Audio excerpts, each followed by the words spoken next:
एक बार पार्वती ने भगवान शिवशंकर से पूछा, ऐसा कौन सा श्रेष्ठ तथा सरल व्रत पूजन है जिससे मृत्यु लोक के प्राणी आपकी कृपा सहज ही प्राप्त कर लेते हैं।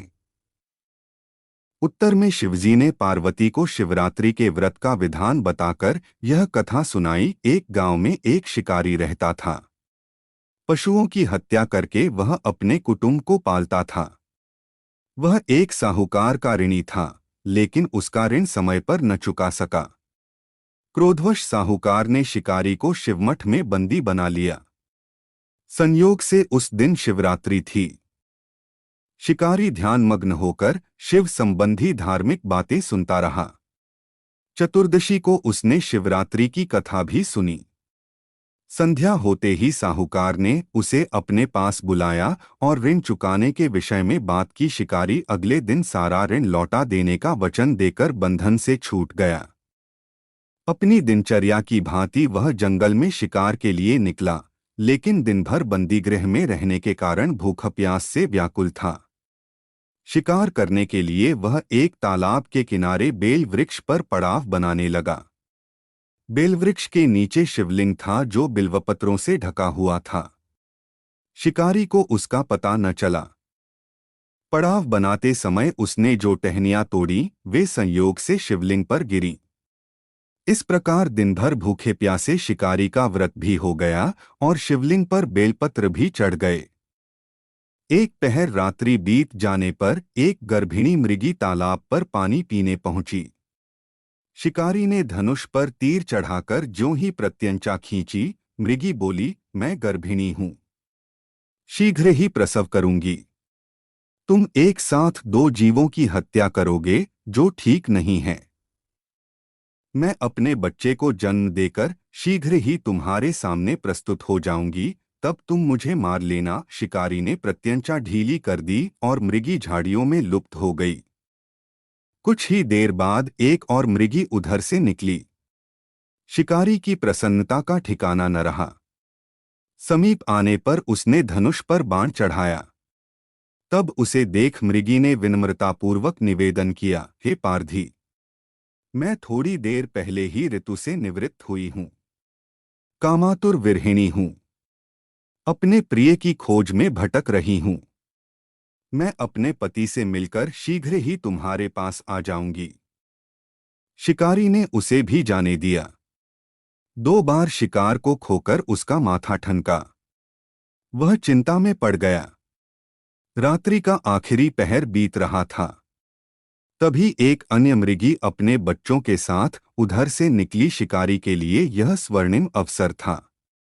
उसने धनुष पर तीर चढ़ाने में देर न लगाई। वह तीर छोड़ने ही वाला था कि मृगी बोली, हे पारधी, मैं इन बच्चों को पिता के हवाले करके लौट आऊंगी। इस समय मुझे मत मार।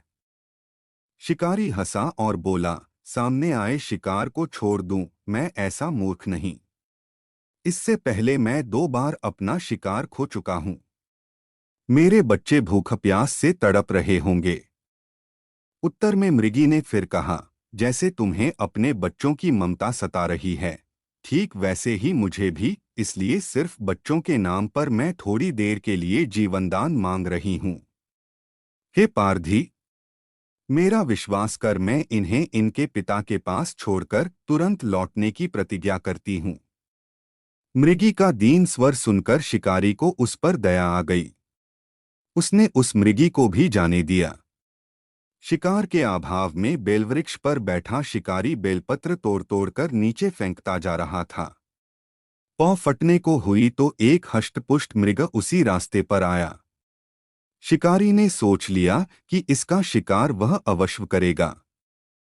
शिकारी की तनी प्रत्यंचा देखकर मृग विनीत स्वर में बोला, हे पारधी भाई, यदि तुमने मुझसे पूर्व आने वाली 3 मृगियों तथा छोटे छोटे बच्चों को मार डाला है तो मुझे भी मारने में विलंब न करो, ताकि उनके वियोग में मुझे एक क्षण भी दुख न सहना पड़े। मैं उन मृगियों का पति हूँ। यदि तुमने उन्हें जीवनदान दिया है तो मुझे भी कुछ क्षण जीवनदान देने की कृपा करो। मैं उनसे मिलकर तुम्हारे सामने उपस्थित हो जाऊंगा। मृग की बात सुनते ही शिकारी के सामने पूरी रात का घटनाचक्र घूम गया। उसने सारी कथा मृग को सुना दी। तब मृग ने कहा, मेरी तीनों पत्नियां जिस प्रकार प्रतिज्ञाबद्ध होकर गई हैं, मेरी मृत्यु से अपने धर्म का पालन नहीं कर पाएंगी। आठ जैसे तुमने उन्हें विश्वासपात्र मानकर छोड़ा है, वैसे ही मुझे भी जाने दो। मैं उन सब के साथ तुम्हारे सामने शीघ्र ही उपस्थित होता हूँ। उपवास, रात्रि जागरण तथा शिवलिंग पर बेलपत्र चढ़ाने से शिकारी का हिंसक हृदय निर्मल हो गया था। उसमें भगवद शक्ति का वास हो गया था। धनुष तथा बाण उसके हाथ से सहज ही छूट गए। भगवान शिव की अनुकंपा से उसका हिंसक हृदय कारुणिक भावों से भर गया। वह अपने अतीत के कर्मों को याद करके पश्चाताप की ज्वाला में जलने लगा।